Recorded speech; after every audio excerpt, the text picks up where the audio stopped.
Awali majelis kita, ta'alum kita, kajian kita dengan membaca basmalah. Bismillahirrahmanirrahim. Assalamualaikum warahmatullahi wabarakatuh.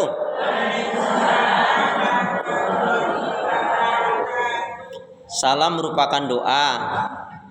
Saya mendoakan semua ibu-ibu ini yang banyak ini, insya Allah semua wanita-wanita yang baik, wanita-wanita yang solihah, dermawan, pastinya tidak sombong. Amin. Tapi rasanya salam saya yang satu lebih kenceng jika dibanding dengan yang banyak ini. Karena itu ingin saya ulangi salam saya. Salam rindu takkan pernah layu. Salam sayang takkan pernah hilang. Salam yang terbaik dan terindah, salamnya ahli ibadah, salamnya ahli surga. Assalamualaikum warahmatullahi wabarakatuh.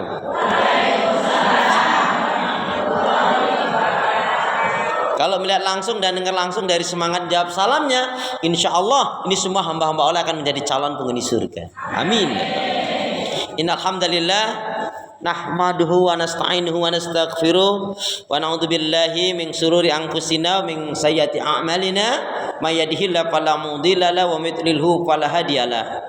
Walhamdulillahilladzi khalaqal mauta wal hayata liyabluwakum ayyukum ahsanu amala. Yaqulullahu tabaraka wa ta'ala fil Qur'anil Karim, a'udzu billahi minasyaitonir rajim, ya ayyuhalladzina amanu taqullaha haqqa tuqatih wa la tamutunna illa wa antum muslimun. Wa qala Rasulullah sallallahu alaihi wasallam, ihris ala ma yanfa'uka rawahu Muslim. Wa qala afdalul iman an ta'lamanallaha ma'aka tsumma kunta rawahu Tirmizi. Syukur alhamdulillah, ibu saudara seiman hamba Allah yang cinta pada kebaikan dan kebenaran, yang selalu mengharapkan keridhaan Allah. Alhamdulillah, kembali Allah pertemukan kita dalam majelis mulia ini, majelis ilmu. Majelis ilmu juga disebut majelis zikir. Majelis ilmu disebutkan dengan majelis silaturahim dan juga dikaitkan dengan muhasabah. Karena itu, siapa yang mendatanginya dengan ikhlas mengharapkan keridhaan Allah Subhanahu wa taala, maka Allah akan mudahkan jalan bagi dirinya untuk menuju surganya Allah. Amin. Seperti halnya Rasul nyatakan, qala Rasulullah sallallahu alaihi wasallam, man salaka tariqan yaltamisu fi ilman sahalallahu bi tariqan ilal jannah. Barang siapa yang dia melangkahkan kakinya untuk mendatangi majelis ilmu, tentunya tadi dengan ikhlas mengharapkan keridhaan Allah, maka Allah akan mudahkan jalan bagi dirinya untuk apa? Menuju surganya Allah Subhanahu wa taala. Nah, tentunya untuk mendapatkan surganya Allah itu harus hal-hal penting prinsip harus kita penuhi. Karena surga itu tidak mudah. Rasul katakan, khufatil jannati bil makarihi wa khufatin nari bisyahawati. Yang artinya neraka surga itu dimasuki, dipenuhi, dikelilingi dengan berbagai macam cobaan-cobaan, ujian, rintangan, kesulitan dan lain sebagainya. Sedangkan neraka itu dimasuki, dipenuhi dengan berbagai kemudahan, pelampiasan hawa nafsu, mengikuti hawa nafsu. Hari ini mau masuk neraka bisa bunuh diri, naudzubillah min dzalik. Melakukan syirikan kemudian mati, naudzubillah min dzalik. Karena itu doa pinta kita semoga hati, iman, ibadah, akhlak dan ilmu yang Allah berikan kepada kita hendaknya menjadikan kita bisa lebih baik daripada hari-hari sebelumnya. Bisa memberikan kebaikan dan manfaat yang banyak pula untuk diri, keluarga dan orang lain. Dan insya Allah ibu, dengan semangat fastabiqul khairat, lomba-lomba di banyak kebaikan dan juga dengan istiqomah, insya Allah pun kalau mati husnul khatimah. Amin ya rabbal alamin. Kenapa ya? Kenapa? Ya, karena seorang muslimah yang baik hatinya, baik imannya, baik ibadahnya, baik akhlaknya, dan juga baik ilmunya, insya Allah muslimah yang baik hatinya, imannya, ibadahnya, akhlak dan ilmunya, insya Allah muslim yang seperti ini jiwanya tenang dan tentram walaupun tabungannya banyak. Amin ya rabbal alamin. Jadi kalau mau tabungannya banyak, baikin hati, baikin iman, baikin ibadah, baikin akhlak, dan juga baikin ilmu. Salawat dan salam semoga Allah selalu curahkan, limpahkan pada Nabi kita Muhammad sallallahu alaihi wasallam yang telah menyampaikan, mengajarkan risalah Islam dengan sempurna, rahmatan lil alamin. Ibu-ibu sehat semua? Ibadahnya lancar? Tambah sabar? Makin bersyukur? Yakin sudah gak marah-marah lagi? Astagfirullah, ini tanggal muda loh Bu. Ya Allah, astagfirullah. Ya. Memang biasanya kalau marah tanggal berapa? Marah-marah dari malaikat atau dari setan? Berarti kalau lagi marah-marah lagi istighfar. Astagfirullahaladzim. Orang yang suka marah-marah itu mungkin jarang istighfar Bu. Saya tuh sampai hari ini belum pernah loh Bu menemukan orang yang lagi istighfar marah-marah itu belum pernah, bukan? Iya, saya juga nggak temukan orang yang lagi istighfar marah-marah. Kan mestinya istighfar itu menjadikan kita tenang. Zikrullah itu kan menjadikan kita tenang. Baik Ibu, hari ini spesial saya ingin sampaikan nanti di akhir, yaitu materinya atau didulukan, yaitu cerdas memilih pemimpin. Terakhir atau yang sekarang saja, baik. Ibu, Imam Ahmad itu beliau mengatakan, sekiranya ada 100 doa, tapi dari 100 doa ini kok hanya ada 1 doa yang dikabulkan oleh Allah, maka mintalah kalian kepada Allah agar Allah memberikan kepada kalian pemimpin yang adil, jujur, dan amanah. Amin dulu dong. Ya.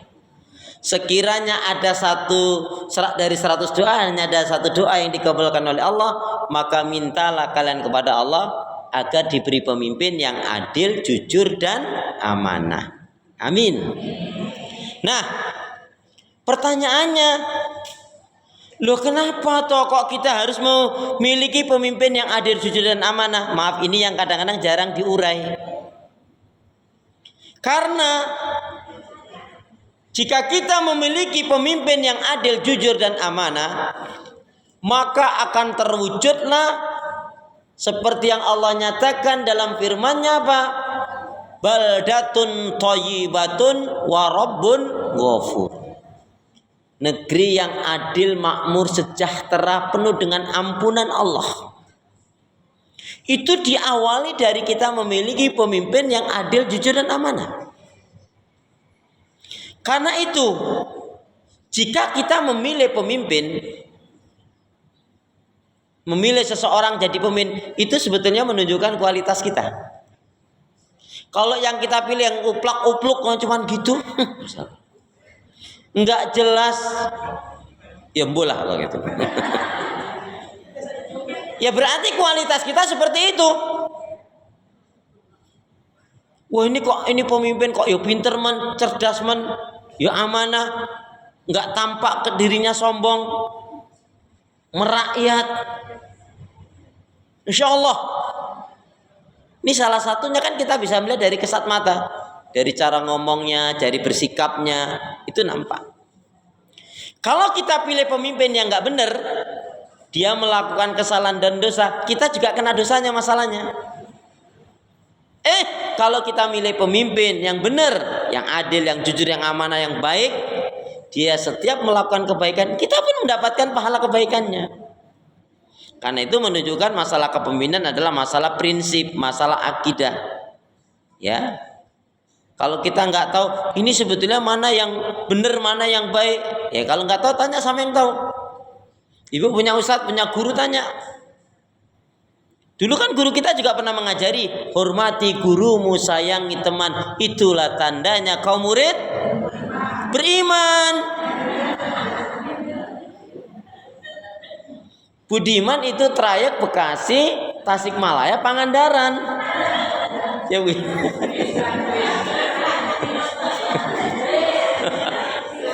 Masya Allah. Loh iya toh? Ya beriman dong. Kita sesuatu yang dulu kurang pas atau sudah pas tapi ada yang lebih baik, kita beralih kepada yang lebih baik. Dulu juga pernah kita dapat pengajaran air susu dibalas dengan air Zam-zam. Artinya apa? Kebaikan orang kita balas dengan yang lebih baik lagi. Jangan air tuba. Ya. Seperti juga ungkapan di mana ada pertemuan maka akan ada pertemuan kembali. Insya Allah. Iya kan? Tak kenal maka kenalan. Ya. Jadi sekiranya kita mendapatkan diberi oleh Allah pemimpin yang adil, jujur, amanah, itu pemberian Allah, Bu. Kita hanya menyempurnakan doa dan ikhtiar saja. Tadi akan terwujudlah baldatun thayyibatun wa rabbun ghafur. Negeri yang adil, makmur, sejahtera, yaitu mendapatkan anugerah ampunan dari Allah Subhanahu wa taala. Yang kedua, kalau kita memiliki pemimpin yang adil, jujur dan amanah, maka akan tegaklah yaitu syariat Allah. Hukum-hukum aturan syariat Allah akan bisa ditegakkan. Ibadahnya insya Allah akan lebih baik. Contohnya haji nggak akan dimahal-mahalkan. Masa hanya untuk urusan gelang ini, gelang itu sampai bermiliar-miliar, ratusan juta, ratusan miliar, untuk apa? Kan gelang yang untuk tanda haji itu paling hanya dinilai pernah ada yang buat itu sebetulnya 15.000, gedenya 25.000, jadi kok bisa dihargain yaitu menjadi ratusan ribu kali sekian ratus ribu. Na'udzubillah min. Jadi pelaksanaan ibadah jika ada pemimpin yang adil, jujur dan amanah, insya Allah akan terwujud. Ya, kebersamaan, keteraturan, ketertiban juga akan baik. Ya. Maka apa? Seperti yang Allah nyatakan, walau anna ahlal qura amanu wa taqau la fatahna alaihim barakatim minas samai wal ard walakin kadzdzabu fa akhadnahum bima kanu yaksibun. Ya, kalau yang tadinya negeri baldatun thayyibatun wa rabbun ghafur itu ada di dalam surat An-Naml. Cuman saya lupa kisahnya, ayatnya. Kalau dalam kaitannya sekiranya penduduk negeri itu betul-betul beriman dan bertakwa kepada Allah, maka Allah akan curahkan limpahkan keberkahan dari langit dan dari bumi. Ya. Amin, gitu dong. Amin. Ya. Itu ada dalam surat Al-A'raf, surat yang ke-7 ayat yang ke-96. Kemudian yang ketiga tadi, sekira apa? Kita memiliki pemimpin yang adil, jujur dan amanah, tadi akan terwujudlah apa? Yaitu tatbiqus syariah, penerapan pengamalan syariat itu akan tegak. Ibadahnya juga akan lebih baik insya Allah. Satu lagi, yang keempat, yaitu apa? Akan betul-betul, kalau yang ketiga ini penegakan syariat ini ada dalam surat Asy-Syura, surat yang ke-42 ayat yang ke-13. Kemudian yang keempat yaitu amar ma'ruf nahi mungkar akan terwujud. Jadi tempat-tempat keburukan, maksiat, dosa pun akan bisa ditutup.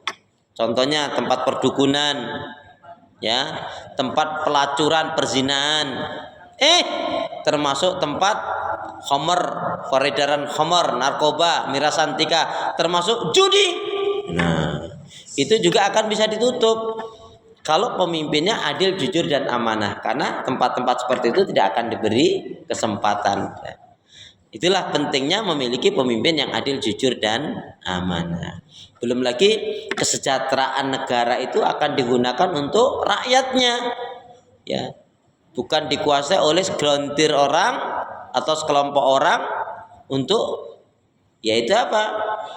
Untuk kepuasan mereka, untuk kekayaan mereka. Nah, itu kalau dalam Islam tegak itu seperti itu. Baik. Sebelum kita memasuki siapa-siapa, haram hukumnya atau setidaknya dilarang kita mengangkat pemimpin yang bagaimana, kita berdoa dulu. Bismillahirrahmanirrahim. Allahumma khtim lana bil Islam wahtim lana bil iman wahtim lana bi husnil khatimah. Allahumma khtim lana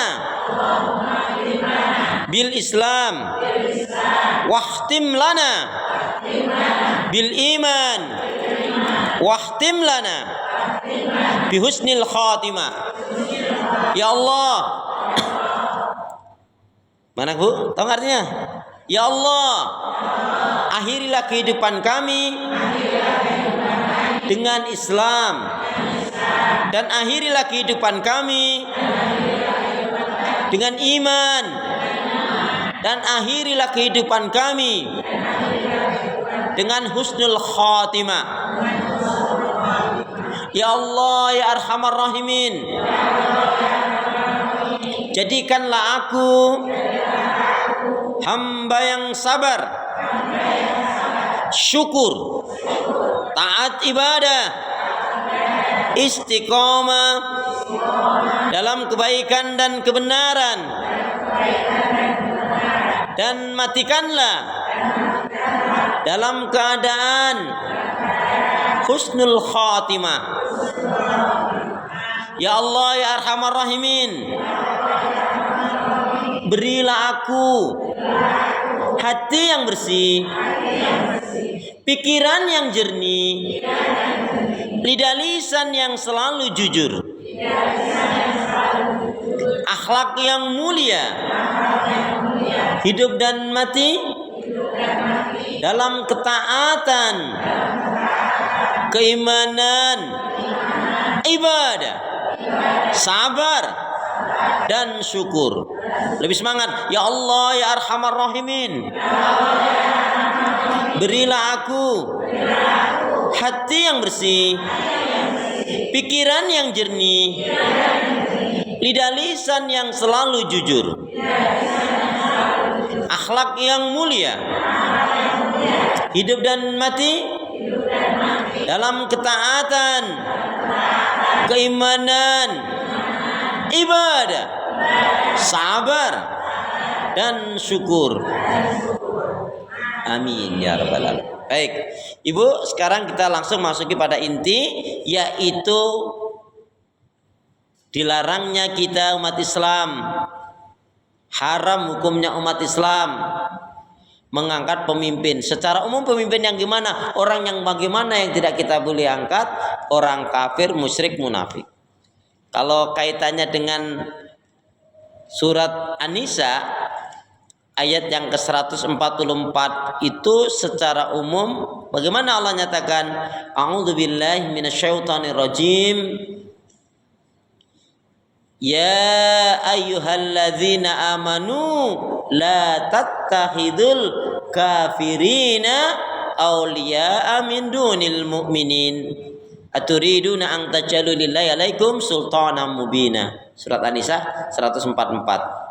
Wahai orang-orang beriman,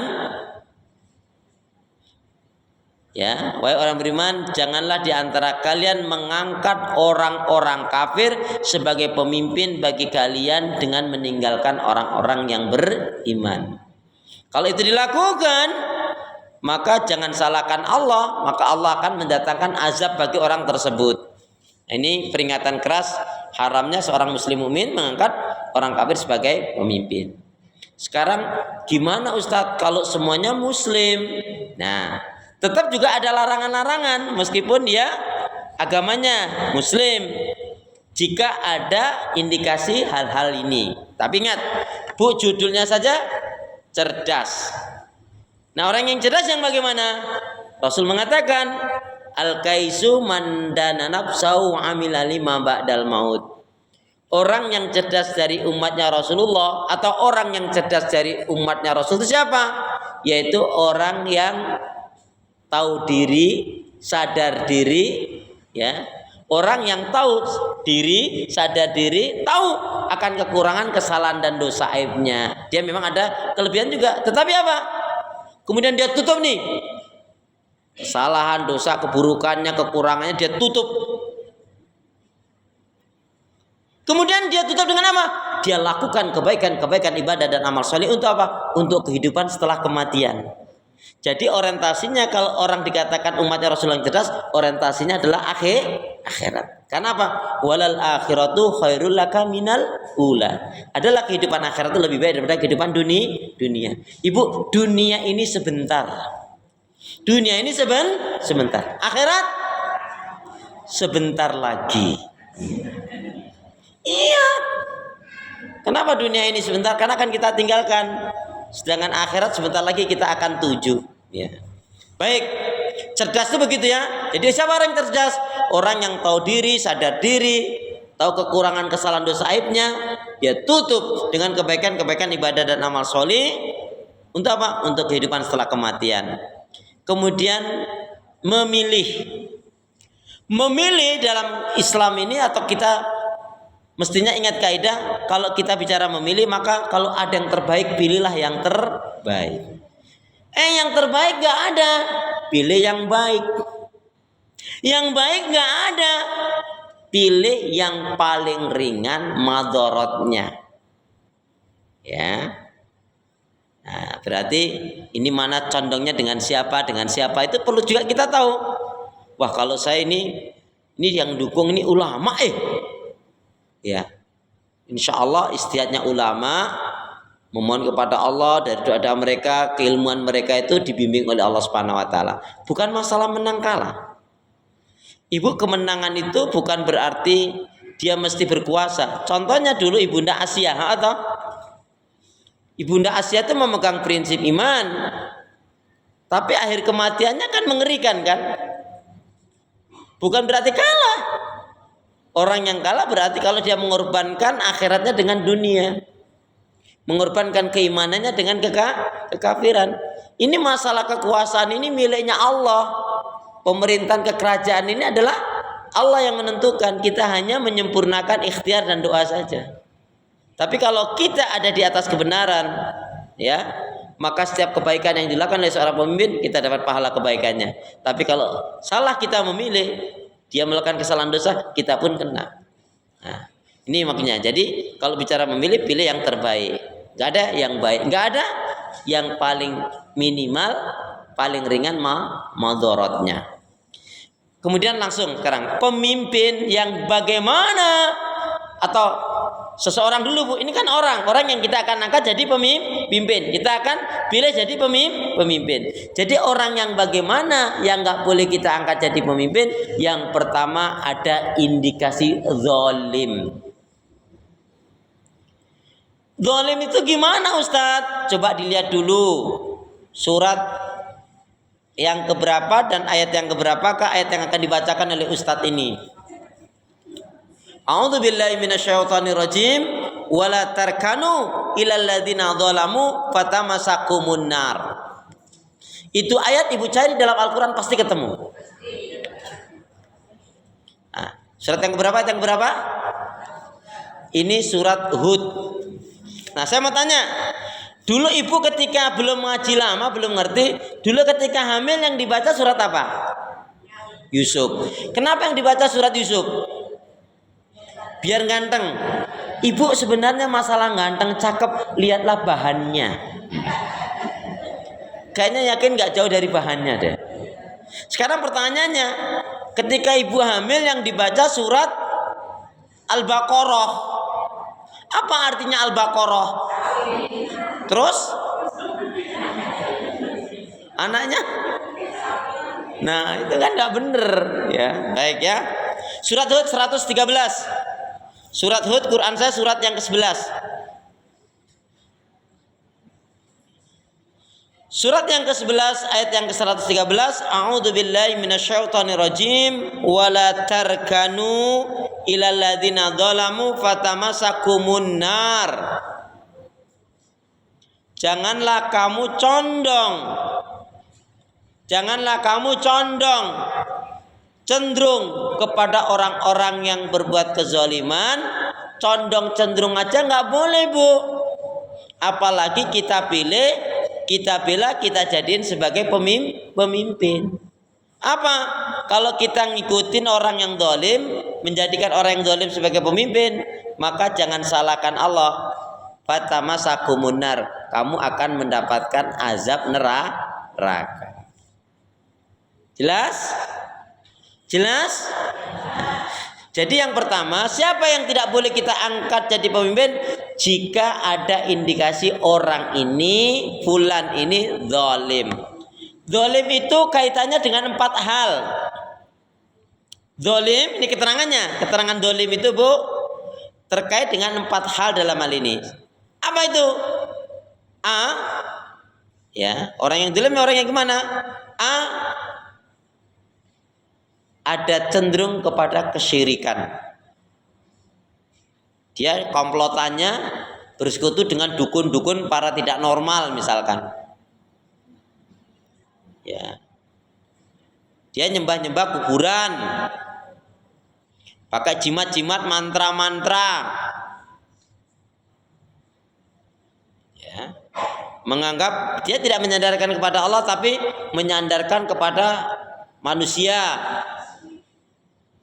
Nah, ini bentuk kesyirikan.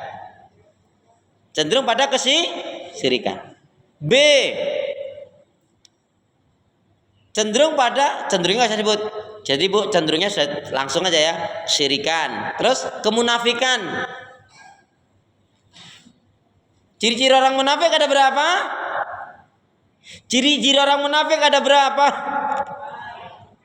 Ada 33. Ya, yang 3 itu adalah yang pokok saja. Contoh yang lain, kan kalau yang pokok apabila berbicara berdusta, berjanji ingkar, dipercaya khianat. Kan ada keterangan dalam hadis apa? Kalau berdebat curang, tidak membenarkan, curang untuk menjatuhkan orang lain, bukan mencari kebenaran. Makanya Imam Syafi'i mengatakan, aku bisa berhadapan dengan 40 orang yang alim bisa aku hadapi karena diskusi ilmu kan. Tapi aku akan kalah menghadapi dengan satu orang yang bodoh. Ya, orang yang bodoh itu hanya apa? Ya ngotot, yang ngeyel aja, menang. Jadi kalau diskusi dengan berilmu itu diskusi, bukan debat yang kaitannya untuk menjatuhkan, itu bedanya. Ya. Aku berdebat dengan 40 orang yang alim berilmu, aku bisa layani. Aku bisa patahkan alasan argumen mereka, tapi aku akan kalah dan aku tidak akan meladeni berdebat dengan orang yang bodoh. Satu orang, udah ngalah aja lah. Sing waras ngalah. Nah, baik. Jadi kalau ada cenderung kepada kemunafikan, apa kemunafikan yang jarang jelaskan? Kan termasuk idza qamu ila sholati qamu kusala. Apa berdiri untuk sholat malas? Ya, berdiri untuk sholat malas. Terus orang yang suka menganjurkan perceraian, lebih suka berhukum dengan hukum jahiliyah daripada hukum Islam.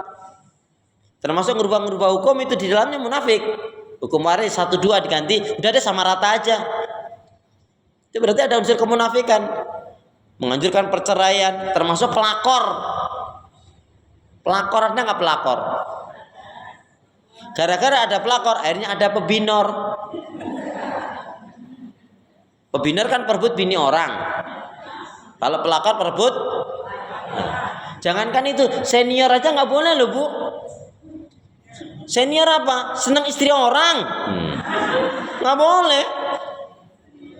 Nauzubillah min dzalik. Terus belum lagi kaitannya dengan hal yang lain lah, banyak ya. Tapi kita nggak ada. C tadi A cenderung kesyirikan, B kemunafikan, C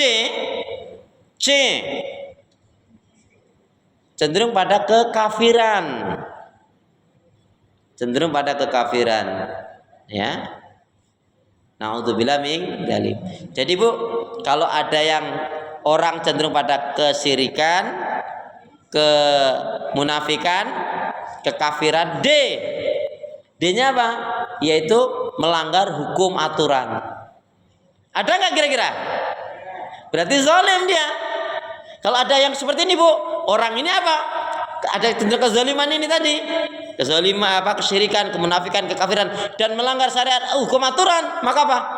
Billahi taufiq wal hidayah. Assalamualaikum warahmatullahi wabarakatuh. Gitu. Tinggal aja udah. Kalau orang itu ada kecenderungan itu tadi. Ya. Ya. Ya. Belum, ini kan baru satu. Nah, ini enggak saya katakan tadi, kalau ada orang yang seperti ini lu salam aja. Bila taufiq wal hidayah, assalamualaikum warahmatullahi wabarakatuh. Tinggal aja. Ya, biar ibu jelas, saya ulangi. Jadi tidak boleh kita mengangkat pemimpin seseorang untuk menjadi pemimpin yang ada kecenderungan kezaliman.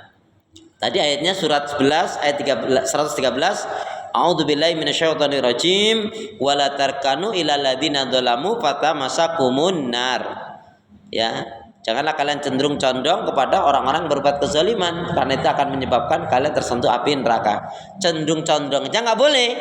Apalagi kita angkat sebagai kita pilih, kita jadikan dia sebagai pemimpin. Zalim tadi meliputi apa? A. Melakukan kesyirikan atau ada unsur kesyirikan. B. Kemunafikan. C. Kekafiran. D.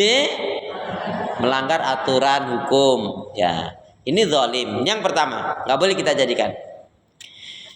Yang kedua, siapa yang tidak boleh kita jadikan sebagai pemimpin? Yaitu orang yang sombong, somse, merasa hebat, merasa kuat, merasa bener, meremehkan orang lain. Kalau hal seperti ini ada, kita tinggalkan. Karena orang-orang yang sombong ini, Bu, kalau dia berkuasa pasti nanti akan melakukan naudzubillah min dzalik. Ya. Bu, kalau disebut pemimpin yang adil, jujur dan amanah itu ada lawannya. Pemimpin itu kalau adil berarti dia tidak zalim. Pemimpin itu kalau jujur berarti dia tidak dusta. Pemimpin kalau amanah berarti dia tidak khianat. Jadi lawannya begitu. Makanya apa? Kita nggak pingin nih punya pemimpin yang nggak adil. Karena kalau nggak adil dia pasti apa tadi? Zalim. Kita nggak mau punya pemimpin yang nggak jujur, berarti dia dusta. Kita nggak mau punya pemimpin yang nggak amanah, karena dia akan khianat. Nah, kalau sombong, Rasulullah menyatakan la yadkhulul jannah man kana fi qalbi misqala dzarratin min kibr. Dia akan masuk surga siapa yang dalam dirinya ada sifat sombong meskipun hanya sebesar atom. Ya, sombong itu gimana? Innallaha jamil yuhibbul jamal al-kibru bataral haq wa qamtun nas. Sesungguhnya Allah itu indah, suka pada keindahan. Sombong itu menolak kebenaran dan meremehkan manusia. Jadi dia nggak mau pakai hukum aturan syariat Allah. Satu kesombongan. Nggak mau beriman, nggak mau taat kepada Allah dan Rasulnya. Itu termasuk sombong. Meremehkan orang, menghina orang, memfitnah orang-orang yang baik, memusuhi, termasuk memenjarakan orang-orang yang baik. Itu termasuk satu kesombongan. Nggak boleh. Bahaya ini kalau kita punya pemimpin sombong ini. Contohnya Fir'aun, Namrud. Sama, baik Namrud ataupun Fir'aun adalah mengaku dirinya sebagai Tuhan. Makanya Allah mengatakan apa? Fir'aun itu adalah togo. Togo itu apa? Sampai dia melampaui batas dengan mengatakan ana rabbukumul a'la, aku adalah Tuhanmu yang paling tinggi. Nah, Fir'aun itu boleh nggak dibunuh? Fir'aun itu boleh nggak dibunuh? Boleh nggak? Harus dibunuh nggak? Nggak usah dibunuh karena Fir'aun sudah lama mati. Ya, nah kalau anak-anak cucunya Fir'aun mungkin masih banyak, tapi Fir'aunnya sudah ini nggak usah dibunuh. Masya Allah. Yang ketiga. Oh ya, sombong. Untuk sombong kita cepatkan saja, Bu. Ayatnya nanti dilihat dalam Al-Quran, surat yang ke-7, ayat yang ke-36, 40, 146. Semuanya surat Al-A'raf. Ayat tentang sombong, surat yang ke-7, ayat 36, 40, 146. Intinya apa? Allah murka dengan orang yang sombong. Sampai-sampai Allah menyatakan apa? Tidaklah akan masuk surga bagi orang yang sombong itu hatta, sehingga atau sampai apa? Unta masuk di lubang jarum. Jarumnya seberapa, untanya seberapa. Nah, ini penggambaran memang Allah murka kepada orang yang sombong. Makanya orang yang sombong nggak boleh kita jadikan pemimpin. Dia rusak akan merusak, bahkan bisa menyebabkan manusia banyak masuk ke dalam neraka. Yang ketiga, itu yang pertama apa? Zalim. Dua, sombong. Yang ketiga, curang. Nah, ada nggak yang curang? Ada nggak yang curang? Berarti nggak boleh dijadikan pemimpin orang yang curang ini. Mana surat yang menjelaskan tentang larangan curang? Surat yang mana? Surat yang mana?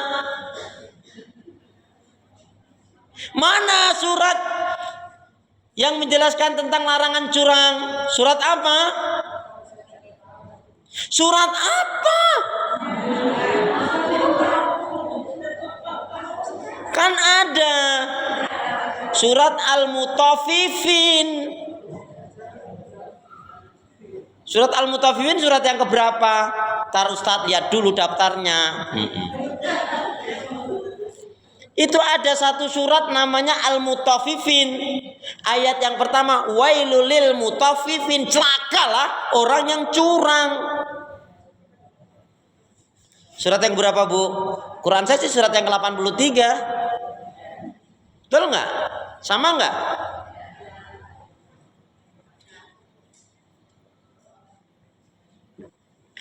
Jadi nanti Ibu baca sendiri. Tapi intinya satu ayat dari surat Al-Mutaffifin artinya orang-orang yang curang.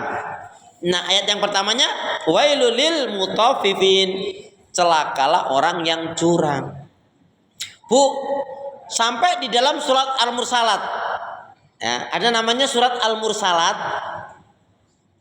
ya, itu nanti kaitannya yang kedua, yang selanjutnya, ya.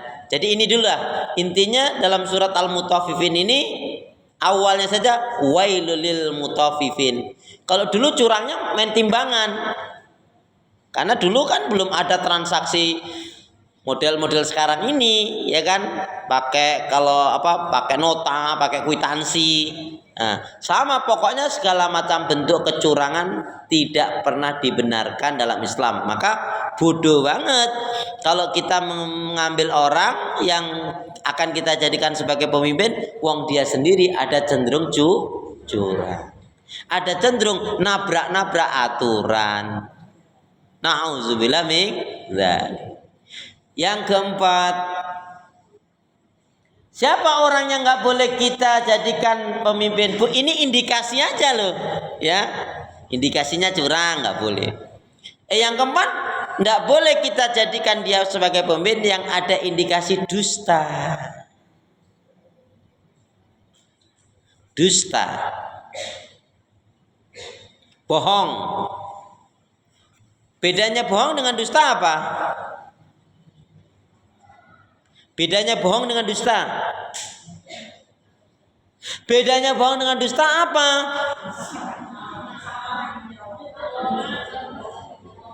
Kalau bohong apa?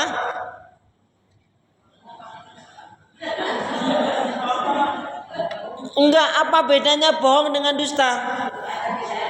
Kok nggak ada bedanya? Jelas beda. Bedanya bohong dengan dusta itu penyebutannya.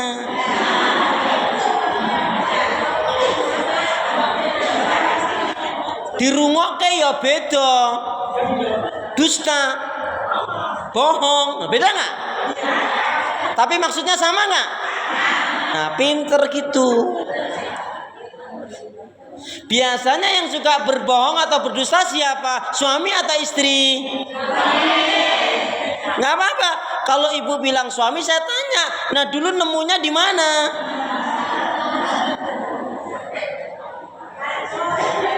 Ya. Karena yang saya ketahui, Bu, kalaupun ada laki-laki atau suami yang berdusta, itu saya rasa tidak semua laki-laki.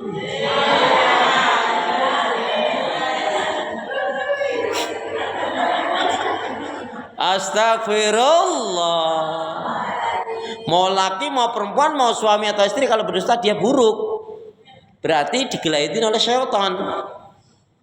Kalau punya istri kok senangnya berdusta, diapain?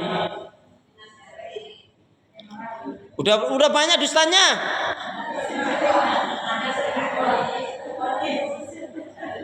Diapain? Pijetin. Tapi kalau suami yang dusta diapain?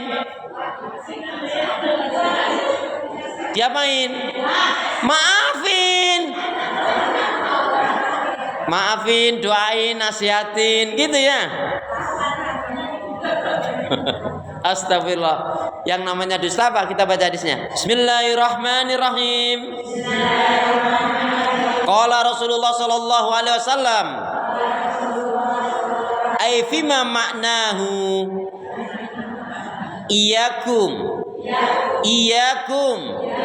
wal kadhiba fa inal kadhiba mujanibun lil iman.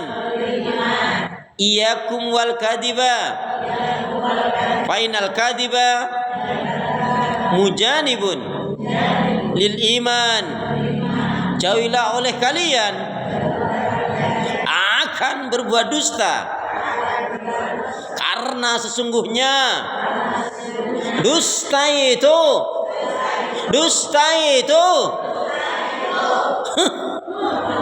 akan menjauhkan dari keimanan. Jadi setelah hari ini jangan ada dusta. Nah tadi Ibu, yang saya katakan tadi di dalam surat Al-Mursalat, nanti Ibu baca sendiri. Dalam surat Al-Mursalat itu Bu, ada kata-kata 10 kali yang Allah ulang-ulangi. Halo? Assalamualaikum? Di dalam surat Al-Mursalat, kalau dalam surat Ar-Rahman kan fabi ayyi ala'i rabbikuma tukadziban, itu diulang-ulangi sampai 31 kali. Nikmat Allah yang mana? Karunia Allah yang mana yang kamu dustakan? Tapi di dalam surat Al-Mursalat itu ada 10 kali ancaman Allah kepada orang yang dusta. Apa bunyi ayatnya? Wailu yauma idzil lil mukadzibin. Itu diulang-ulangi sampai 10 kali dalam surat Al-Mursalat. Wailu yauma idzil lil mukadzibin. Ya, tapi enggak beruntun begitu. Nah, jadi wailu yauma idzil lil mukadzibin diulang-ulangi Allah dalam surat Al-Mursalat sampai 10 kali. Apa artinya? Sungguh celakalah pada hari ini orang-orang yang berbuat kedustaan. Bu, ada kemungkinan di dunia orang itu aman mungkin, tapi di akhirat dia tidak akan pernah aman. Kebohongannya, dustanya akan dibongkar oleh Allah dan dia akan mendapatkan azab yang pedih. Bu, maaf ya. Ini ada ilmunya loh Bu, ini bukan gurau. Seorang laki-laki ketika dia mau menikah, apa yang dia tanyakan tentang wanita ini? Tentang wanita yang akan dinikahi. Di antaranya yang ditanyakan oleh seorang laki-laki kalau dia mau menikah apa? Apa?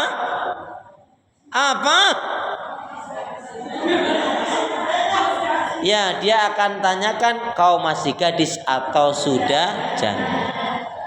Enggak, ini ada ilmunya sekali lagi, bukan gurau nih. Ini misalkan, biar ngerti nih. Begitu dia nikah, setelah akan nikah dan menjadi suami istri ya. Tapi dia belum berhubungan suami istri. Terus si wanita tadi mengatakan, "Mas, maafin saya ya Mas ya." "Kenapa? Kok belum kamu minta maaf?" "Sebenarnya saya sudah nggak gadis Mas, saya ini sudah janda." Kalau laki-laki tadi itu, yowis nggak apa-apa, nggak masalah, selesai. Tapi kalau kemudian laki tadi itu marah, kecewa, nggak mau, maka dia bisa meminta semua maharnya. Ada yang mengatakan ada khusus maharnya, ada yang mengatakan lagi dan uang yang pernah diberikan kepada dia. Kalau dia belum berhubungan suami istri. Ini ada hukumnya. Tapi kalau dia sudah berhubungan suami istri, setelah itu dia mengatakan si wanita tadi, "Mas, maafin aku Mas." "Kenapa?" "Aku ini sebetulnya bukan gadis loh Mas, aku ini sudah janda." Marah dia. Dia nggak suka. Dia bisa mengambil separuh dari maharnya. Itu hukumnya itu di situ. Jadi ada hukumnya. Maka kedustaan seorang pemimpin bermasalah besar. Dusta itu juga bentuknya kepalsuan. Bisa janjinya palsu, bisa ijazahnya palsu misalkan gitu loh. Itu termasuk kebohongan, dusta. Mama minta uang nggak ada, padahal ada. Itu dusta. Pernah?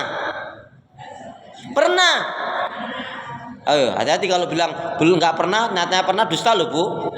Pernah? Ya udah istighfar. Suami tanya baik-baik, Ma, Bu, Dek, yang uang belanja masih habis, ngerti gak sih? Padahal ada. Dusta. Teman ibu datang, saudara ibu tetangga bilang, Assalamualaikum. Waalaikumsalam. Ada apa, Jeng? Jeng, tolong dong, aku ini lagi butuh, tolong dong pinjemin uang. Aduh maaf nggak ada, padahal ada. Itu dusta. Enggak Ustadz, ini orang ini masalah. Ini kalau ngutang janji 2 bulan bisa jadi 2 tahun, ditagih juga marah-marahin, nyebelin banget. WA nggak dibalas, nelpon nggak diangkat, pokoknya nyebelin banget. Tapi walaupun begitu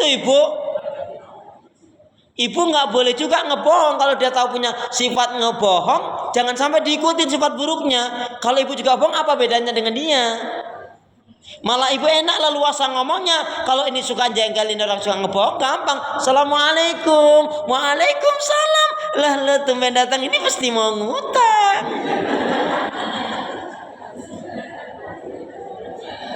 Iya. Kamu sok tahu bisa aja. Iyalah, aku mah apal banget. Kan kamu kalau mau ngutang sok baikan gitu kan, Jeng. Jeng, maaf ya Jeng ya. Jangankan aku nggak punya uang, aku punya uang banyak pun tidak akan kasih pinjam kamu. Aku kapok. Boleh nggak bilang begitu? Harus. Kenapa harus? Karena ini penyakit. Ini Bu pelajarannya. Kalau Ibu kita belajar nanti dikit dalam kitab Riyadhus Shalihin, ada satu kesimpulan ya, penjelasan dari Imam Nawawi dalam kitab tersebut apa? Perkataan kasar sekalipun, perkataan menyakitkan sekalipun, itu lebih baik kalau itu bisa menyadarkan orang tersebut daripada kamu berbohongi diri kamu sendiri. Ibu ada, bilang nggak ada, hati-hati, kena musibah, kena penyakit, ketabrak, kecolongan, kebakaran, mau apa? Ngeri toh? Jangan bilang nggak ada kalau ada. Ada banget banyak. Gituin. Kalau kamu ngomongnya gitu, iya tapi aku nggak kasih pinjam kamu. Ya terserah, kalau ibu berani kayak gitu terserah. Kalau aku sih nggak berani.